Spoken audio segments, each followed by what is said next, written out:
Thanks for joining us tonight. It's 11 o'clock. I'm Jenny Runovich in tonight for Scott. And we begin this evening with a data center delay. A project proposed in Henry County now shelved. This is a debate playing out a lot right now across our state. And tonight, our Alex Almanza was at a planning commission meeting as residents and county leaders tangled over tech. Surge Development LLC, they're the developer behind the now withdrawn data center project in Hancock County, but now they're eyeing a separate project here in Henry County with what they call a community-led approach. But now that proposal has been tabled. It's the topic that's dividing neighbors from rural to urban America. In Knightstown, a proposed 585-acre data center project is doing just that. Surge Development, along with GM Development, are eyeing land near the intersection of State Road 109 and I-70. At Thursday's public hearing, opposition. Many longtime Knightstown families who have built this community for generations, are already talking about moving away if it happens. That should tell us something. And support for the tech project.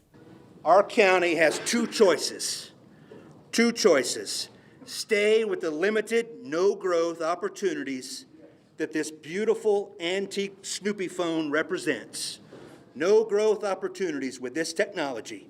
Or we can compete in the modern digital age. But ultimately, commissioners tabled the item to get more time to do studies and reviews. We were actually hoping for a vote down, no vote, but I am glad that they're going to take some time to actually look into this because it's a huge issue for us. A project was once poised for Hancock County, but the developer withdrew the proposal back in May. Now they set their sights here. Developers say they haven't talked to any tech companies in order to ensure zoning is strict. They claim it allows the community to have a say in the commitments without influence from a big company. That's why we're bringing our own power. We've been focused on locating next to a natural gas pipeline where we have the ability to do generation on site. Developer Chris King adds the facility's excess power may even contribute to the power grid at no cost to ratepayers.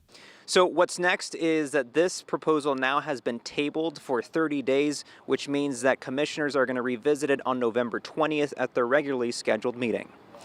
In Henry County, Alex Almanza, 13 News. Alice, thanks. We've seen data center showdowns all across the state, including twice in Indianapolis. Just this week, protesters gathered in the Martindale-Brightwood neighborhood to speak out against a project there.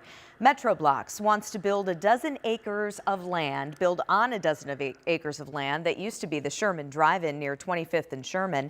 And then earlier this year, Google pulled plans to build a massive data center in Franklin Township. Neighbors there signed petitions and rallied during council meetings before the company eventually dropped the development. There's a project in development in Morgan County as well. And again, this is just some of what's happening all across Indiana. You can see our extensive coverage on the data center trend right now at WTHR.com.